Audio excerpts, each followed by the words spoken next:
नमस्कार, मैं पुष्पेंद्र चौधरी और आप देख रहे हैं इंडिया वॉइस खबर। दिन भर में आपका स्वागत है। रुक करते हैं खबरों की ओर। जम्मू कश्मीर में सीएम योगी की जनसभा में रामनगर क्षेत्र में सीएम योगी ने चुनावी हुंकार भरी। सीएम योगी ने यहां जनसभा को संबोधित करते हुए कहा कि यहां से पत्थरबाजों का सफाया हो चुका है। कश्मीर से आतंकवाद को खत्म किया है। यूपी में 7 साल से कोई दंगा अभी तक नहीं हुआ है। यूपी में आज कानून का राज है।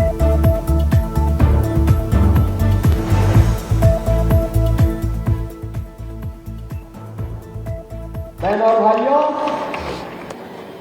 डबल इंजन सरकार की क्या ताकत होती है, अगर इसका उदाहरण देखना है तो उत्तर प्रदेश के अंदर 500 वर्षों के बाद अयोध्या धाम में रामलला के भव्य मंदिर का निर्माण और रामलला का वहां पे विराजमान होना इसका उदाहरण है। एक बात समान रूप से है, जब अयोध्या में रामलला के मंदिर निर्माण के कार्यक्रम को लेकर के हम आगे बढ़े थे, तब जो लोग इसमें बाधक थे, जिनकी चर्चा मैं करने वाला हूं अभी कुछ देर बाद, ये लोग कहते थे कि अगर राम मंदिर के पक्ष में फैसला हुआ और राम मंदिर का निर्माण हुआ तो खून की नदियां बहेंगी। हमने कहा ये नया भारत है, खून की नदियां नहीं बहती हैं। ये अपनी सुरक्षा करना भी जानता है और सुरक्षा में सेंध लगाने वालों की वह दुर्गति करता है। उनके लिए न कफन नसीब होगा, न 2 गज जमीन ही नसीब हो पाएगी। और भाइयों, परिणाम क्या रहा? पिछले 7 साढ़े 7 वर्ष में उत्तर प्रदेश में एक भी दंगा नहीं हुआ। सारे पर्व और त्योहार शांतिपूर्ण तरीके से मनाए जाते हैं। और आज आप डबल इंजन सरकार के कारण वहां के विकास को देखेंगे तो उस विकास के लिए जम्मू कश्मीर भी हकदार है। और इसी का आह्वान करने के लिए मैं आपके पास आया हूं। बहनों और भाइयों, मैं आपसे पूछना चाहता हूं,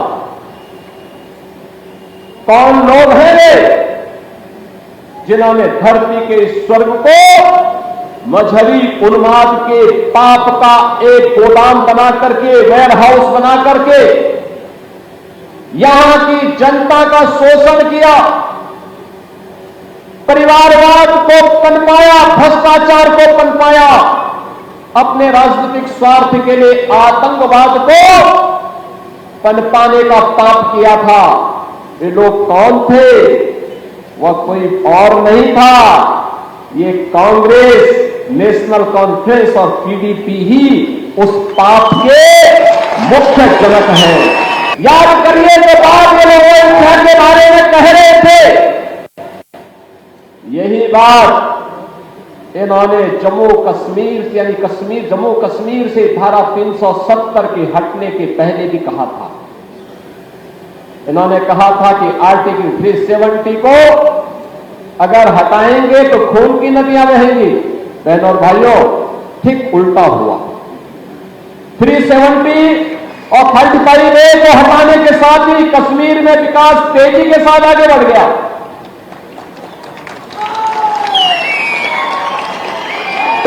स्टेट से आज एक टूरिज्म डेस्टिनेशन का बेहतरीन स्टेट बन गया है। आज यहां हाईवे बन रहे हैं,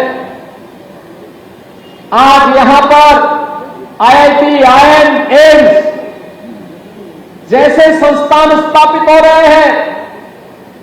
आज यहां पे देश का सबसे बड़ा और सबसे ऊंचा ब्रिज जम्मू कश्मीर के अंदर बन रहा है और यहां पे टनल बनकर के दूरी को कम से कम करने के कार्य हो रहे हैं। आज यहां के नौजवानों के हाथों में रोजगार है। कांग्रेस, नेशनल कॉन्फ्रेंस और पीडीपी ने यहां के नौजवानों के हाथों में टैबलेट नहीं दिया, तमंचा पकड़ाया था। तमंचा पकड़वाने का काम कराया था। लेकिन भारतीय जनता पार्टी की मोदी जी के नेतृत्व की सरकार ने उन्हें स्किलफुल बना करके टैबलेट के साथ जोड़ करके उनके हाथों को रोजगार देने का कार्य किया है, रोजगार देने के लिए कार्य कर रही है। बहन और भाइयों, मैं आज इसीलिए आपके पास आया हूं आपसे कहने के लिए, ये जम्मू कश्मीर विधानसभा का चुनाव हरियाणा के रेवाड़ी में केंद्रीय मंत्री अमित शाह ने जन आशीर्वाद रैली को संबोधित किया। शाह ने अपना संबोधन भारत माता की जय और वंदे मातरम के साथ शुरू किया। उन्होंने बागियों को वोट न देकर केवल भाजपा कैंडिडेट को ही वोट देने की अपील की है। उन्होंने और क्या कुछ कहा, सुनाते हैं आपको। कांग्रेस पार्टी राहुल बाबा को अभी किसी एनजीओ ने पकड़ा दिया है कि एमएसपी बोलने से वोट मिल जाएंगे। राहुल बाबा, एमएसपी का फुल फॉर्म मालूम है क्या आपको? एमएसपी किसको कहते हैं मालूम है क्या? खरीफ का क्रॉप कौन सा है, रबी का कौन सा है, कुछ मालूम है क्या? भाइयों बहनों, मैं आज यहां से इस मंच से सवाल पूछना चाहता हूं। पूरे देश भर में कांग्रेस की सरकारें जो चल रही है वो एमएसपी के नाम पर किसानों के सामने झूठ बोलने का बंद करिए। भारतीय जनता पार्टी हरियाणा की सरकार मिनिमम सपोर्ट प्राइस पर 24 क्रॉप खरीद रही है, 24 के 24 क्रॉप खरीद रही है। हरियाणा में कांग्रेस के नेता एक बार बता दे, देश में आपकी कौन सी सरकार 24 के 24 क्रॉप खरीदती है? भाइयों बहनों, ये भारतीय जनता पार्टी है। किसान को अपने खेत में जो बोना है वो बोए, उसको खरीदने का काम भारतीय जनता पार्टी की सरकार। कांग्रेस ने कभी सेना का सम्मान नहीं किया। उन्होंने भ्रांतियां फैलाने का काम। अभी एक भ्रांति फैला रहे हैं कि अग्निवीर से जो बच्चे वापिस आएंगे वो बच्चों को वैसे ही छोड़ दिया जाएगा। हरियाणा वालों, मैं आज आपके बीच में वादा कर जाता हूं, हरियाणा का एक भी अग्निवीर पेंशन वाली नौकरी के बगैर नहीं रहेगा। ये भारतीय जनता पार्टी का वादा। भारत सरकार और हरियाणा सरकार मिलकर जितने भी अग्निवीर आएंगे वो सभी को पक्की पेंशन वाली सरकारी नौकरी देने का नरेंद्र मोदी जी का निर्णय है। और भाइयों बहनों, ये राहुल बाबा, उनको कोई काम नहीं है अफवाह फैलाने के बगैर, कोई काम नहीं करते। जम्मू कश्मीर में भारतीय जनता पार्टी के राष्ट्रीय अध्यक्ष और केंद्रीय मंत्री जेपी नड्डा ने शुक्रवार को चुनाव प्रचार किया। इससे पहले वो जम्मू कश्मीर में संवाददाता सम्मेलन को संबोधित करते हुए उन्होंने कहा कि जम्मू कश्मीर चुनाव के बारे में सबसे बड़ी बात यह है कि यह शांतिपूर्ण तरीके से संपन्न हुआ। उन्होंने और क्या कुछ कहा, सुनाते हैं आपको। हम जानते हैं कि चुनाव के 2 फेज पूरे हो चुके हैं और 2 फेज पूरे जो हुए हैं वो इस बात का प्रतिबिंब भी है, रिफ्लेक्शन भी है और ये स्पष्ट दिख रहा है कि किस तरीके से जम्मू कश्मीर के लोगों ने प्रधानमंत्री मोदी जी की तरफ अपना प्यार, विश्वास और उनकी नीतियों को एक समर्थन दिया है। यह स्पष्ट इन चुनावों से हम सबको देखने को मिलता है। सबसे बड़ी बात यह है कि यह चुनाव शांतिपूर्ण ढंग से, पीसफुल तरीके से हुआ है। इस चुनाव में पिछली चुनाव के भांति कोई वायलेंस नहीं हुई, कोई बूथ कैप्चरिंग नहीं हुई, कोई फायरिंग नहीं हुई और कोई टेरर अटैक्स नहीं हुए। आपको जानकर के यह भी खुशी होगी कि 16 देशों के हेड्स ऑफ मिशन, एम्बेसडर्स, वो यहां चुनाव को देखने आए थे और उन्होंने देखा है कि किस तरीके से लॉ एंड ऑर्डर पर कंट्रोल और लोगों ने प्रजातंत्र में बढ़ चढ़ करके हिस्सा लिया है और इस चुनाव को शांतिपूर्ण ढंग से संपन्न किया है। और मैं ये कह सकता हूं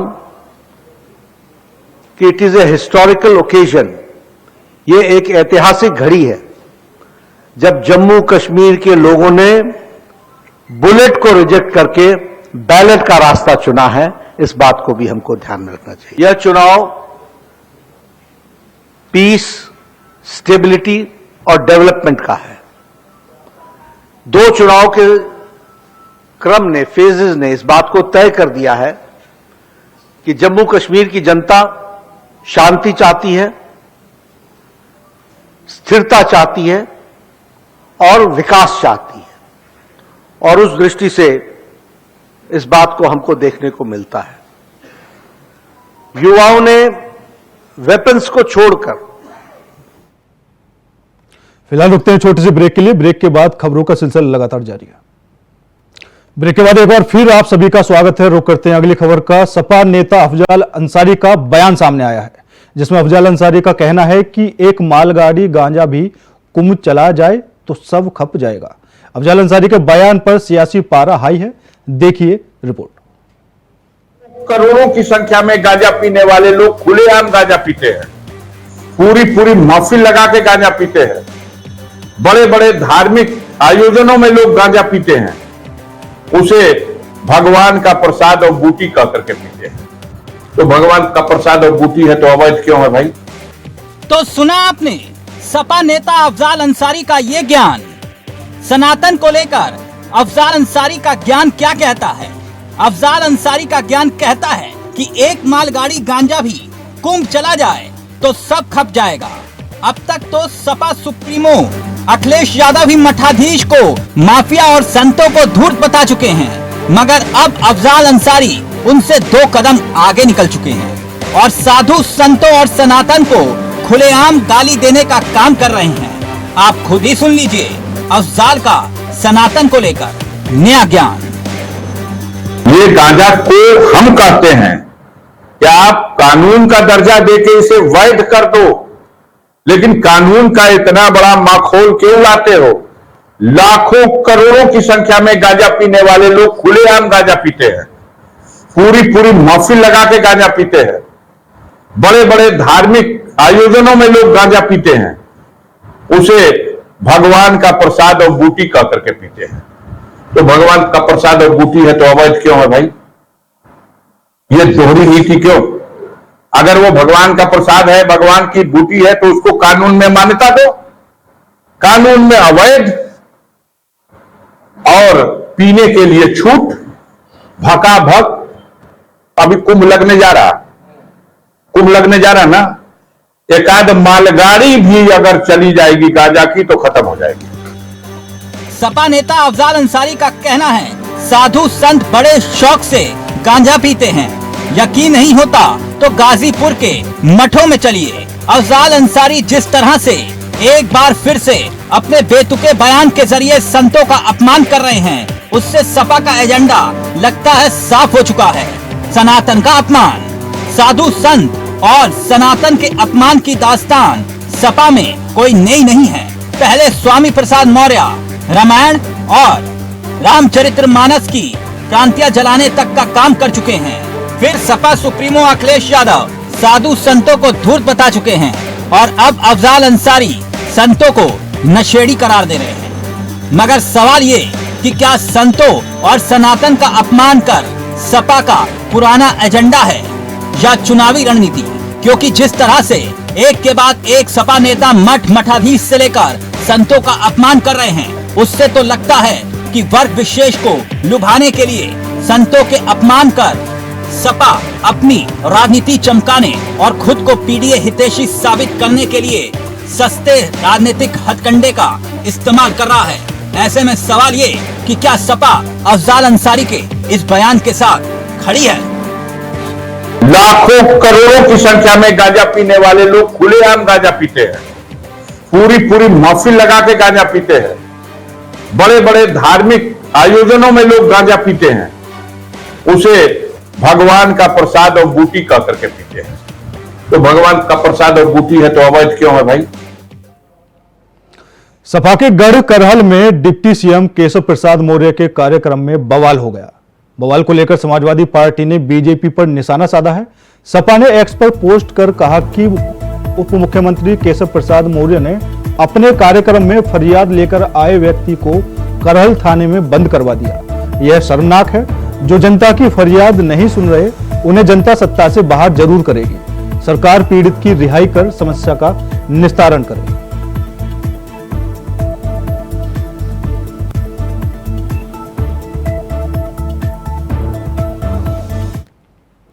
औद्योगिक क्षेत्र रनिया में शनिवार को हुए भीषण अग्निकांड में 6 लोगों की जिंदा जलकर मौत हो गई।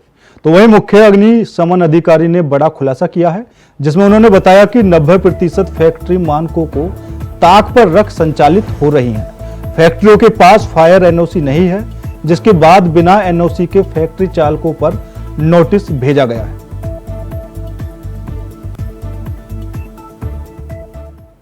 जो औद्योगिक क्षेत्र है मूलतः ये 3 भागों में विभक्त। Number 1 Raipur Gajner road, number 2 Raniya एवं उसके आसपास का एरिया, नंबर 3 जैनपुर और जैनपुर से लगा हुआ ग्रोथ सेंटर जैनपुर का, इन एरिया में विभक्त है। कानपुर देहात में जो भी उद्योग लगे हैं वो बीआईसी के थ्रू है, जो रनिया में है। बीआईसी के आसपास छोटे छोटे प्लाट है। यहाँ लोगों के पास न प्रोविजनल एनओसी है न फाइनल एनओसी है। जब उनको परस्यू करो तो उनकी समझ में नहीं आता है। जबकि जैसे रायपुर रोड है, रायपुर रोड में बड़ी बड़ी फैक्ट्रियां हैं, लेकिन वहां लगभग 50% लोगों के पास एनओसी है। सबसे जो दयनीय स्थिति है वो रनिया क्षेत्र, जैनपुर और रायपुर, ये दोनों एरिया में एनओसी तभी ठीक ठाक दशा में है। यहाँ की जो व्यापारी हैं वो एनओसी के प्रति कतई उदासीन है। इसी तरह इंडस्ट्री में जो इनका कारखाना निदेशक होता है वो बिना फायर के एनओसी के रजिस्ट्रेशन ना करे, तो अभी सबके पास एनओसी हो जाए। भाई जीएसटी में रजिस्ट्रेशन उनका हो गया, इंडस्ट्री में रजिस्ट्रेशन हो गया, एनओसी नहीं लेगा, मुकदमा कायम कराना कोई अंतिम व्यक्ति नहीं है।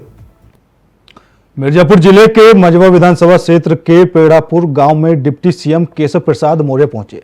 डिप्टी सीएम ने ग्राम चौपाल और सहायता समूह कार्यक्रम में शिरकत की। इस दौरान उन्होंने अखिलेश यादव और राहुल गांधी पर जमकर निशाना साधा है। मिर्जापुर पहुंचे डिप्टी सीएम केशव प्रसाद मौर्य ने विपक्ष पर जमकर हमला बोला। उन्होंने कहा कि अखिलेश यादव के गिड़गिड़ाने से अपराधियों के खिलाफ कार्रवाई नहीं रुकेगी। समाजवादी पार्टी गठबंधन का मजबूत होना गुंडे माफियाओं का मजबूत होना है। सपा और कांग्रेस का गठबंधन हमारे विजय रथ को नहीं रोक पाए।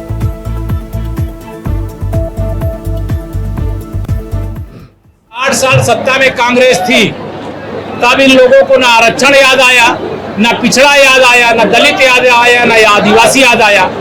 आज एक पिछड़ी जाति के गरीब माँ बाप के बेटे देश के प्रधानमंत्री बने हैं, तो सत्ता वियोग में बौखलाए श्री राहुल गांधी बार बार उल जलूल बयानबाजी कर रहे हैं, लेकिन उनकी बयानबाजी का जनता पर कोई असर नहीं है। हरियाणा में भाजपा तीसरी बार सरकार बनाने जा रही है। तो अपराधियों का साथी होगा, अपराधियों के खिलाफ कार्रवाई होगी तो उसको दर्द होगा।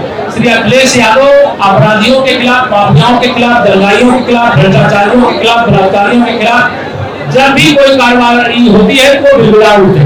मैं उनसे चाहूंगा कि अपराधियों के खिलाफ उनके बिलबिलाने से कार्रवाई नहीं रुकेगी। जो दोषी होगा कानून के हिसाब से उसको दंड मिलेगा, सजा मिलेगी और सरकार इसके लिए कृतसंकल्प है। अखिलेश यादव जी बहुत तनाव में है, सत्ता में अभी है नहीं, 27 में भी आने वाले नहीं है। 27 में सपा समाजवादी पार्टी बन जाएगी। इसे बौखलाहट में वो उल्टा सीधा बोलते रहते हैं। मैं भगवान से प्रार्थना करता हूँ कि जो उल जरूर बोलता है कुछ उसको अस्वस्थता का। मुरादाबाद जनपद के सिविल लाइंस थाना इलाके के कलेक्ट्रेट पर भारी संख्या में समाजवादी पार्टी के कार्यकर्ताओं के द्वारा प्रदर्शन करते हुए प्रशासनिक अधिकारी को ज्ञापन सौंपा। प्रशासन ने मामले की जांच कर समाजवादी पार्टी के पूर्व विधायक के आरोप को गलत बताया है। पूरे प्रकरण को लेकर भाजपा नेता के द्वारा सपा नेता के आरोपों पर वोटर लिस्ट दिखाकर कहा है, समाजवादी पार्टी हारने के डर से इस तरीके का षड्यंत्र रच रही है। पूर्व विधायक के परिवार में किसी का कोई भी वोट नहीं काटा है और उनके गांव में एक व्यक्तियों के अलग अलग नाम से कई वोट बने हुए हैं। एडीएम जो बात कह रहे हैं कि साहब मैं अपने परिवार का मामला मेरा था कब, वो सही तथ्य को गले में मोड़कर वो गुमराह करने की बात कर रहे हैं। मेरा तो परिवार का मतलब नहीं था। परिवार का मतलब अगर मेरा हो। देखिए ऐसा है, जिन लोगों ने प्रदर्शन किया कि हमारे वोट काट दिए गए, उन लोगों का अगर आप देखेंगे तख्ती उठाए हुए हैं कि मैं जिंदा हूं और मेरा वोट काट दिया। अगर आप देखेंगे तो उनके वालिद साहब 80 साल से ऊपर के व्यक्ति हैं और 80 साल से ऊपर के व्यक्ति का वोट इस मतदाता सूची में भी है। खबर रामपुर से है, जहां मुस्लिम युवक ने धर्म छिपाकर हिंदू युवती से शादी कर ली, जिसके बाद युवती कुछ हिंदू संगठनों के पदाधिकारियों के साथ रामपुर के कलेक्ट्रेट पहुंची, जहां उसने एक युवक को धोखे से शादी करने का आरोप लगाते हुए सिटी मजिस्ट्रेट को एक ज्ञापन सौंपा, जिसमें आरोपी युवक के खिलाफ कार्रवाई की मांग की है। बता दें कि महिला का कहना है कि वह 6 महीने से गर्भवती है। आरोपी उसके करीब 15 लाख रुपए लेकर फरार हो गया।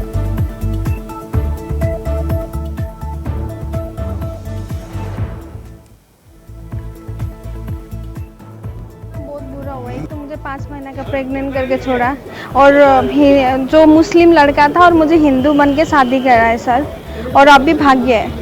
और मैं कहाँ के रहने वाली हैं? सर मैं तो खास में वेस्ट बंगाल दार्जिलिंग से हूँ। मैं बेंगलोर में 9-10 साल से रह रही हूँ। तो वो लड़का और मेरा भी बेंगलोर में ही मुलाकात हुआ था। उसने रवि नाम करके हम लोगों को एक सैलून फीस। खबर अयोध्या से है, जहां रामनगर नगर पंचायत के चेयरमैन ने मनमाने ढंग से अतिक्रमण हटाने के नाम पर बीजेपी के कार्यकर्ता की पुश्तैनी भूमि पर बनी कोठरी पर बुलडोजर चलवाया, जिसके बाद एसडीएम ने भी माना चेयरमैन ने अतिक्रमण हटवाने में मनमाना रवैया अपनाया है, जिसके बाद एसडीएम ने अतिक्रमण हटाने को लेकर ईओ से रिपोर्ट मांगी। भारतीय जनता पार्टी का जिला पदाधिकारी हूँ। आज हमारे घर पे पिताजी भी नहीं थे, बड़े पिताजी भी नहीं थे, तो रामनगर चेयरमैन के द्वारा राजनीतिक विद्वेष में जो नगर निकाय चुनाव में भारतीय जनता पार्टी के प्रत्याशी को सपोर्ट किया था, तो इस वजह से एक और राजनीतिक इनका विद्वेष था। इसलिए आज पूरा ये एक तरफा कार्रवाई करते हुए पूरा हमारा घर गिराने का कार्य किया इन्होंने। रामनगर चेयरमैन रामचरण पाठक जी का एक कार्य थे जो बहुत अनैतिक हुआ। हमारा राजनीतिक विद्वेष में जो मार्ग पे अतिक्रमण नहीं है, उस मार्ग को इन्होंने तहसील प्रशासन से लेकर और न्यायालय तक झूठ बोल के ये दिखाया कि इस पे अतिक्रमण है। जो नगर पंचायत के अभिलेखों में 3 मीटर दर्ज है और 3 मीटर से ज्यादा बनी भी है, उस पर भी अतिक्रमण दिखा के आज बलपूर्वक पूरे नगर पंचायत को लेके आए हैं। और रोड की एक तरफ 17 फुट और दूसरी तरफ 10 फुट, टोटल 28 फुट इन्होंने तोड़ दिया हमारी तरफ। फिलहाल मेरे साथ इस बुलेटिन में इतना ही। बाकी देश और दुनिया की तमाम खबरों के लिए देखते रहिए इंडिया वॉइस। नमस्कार।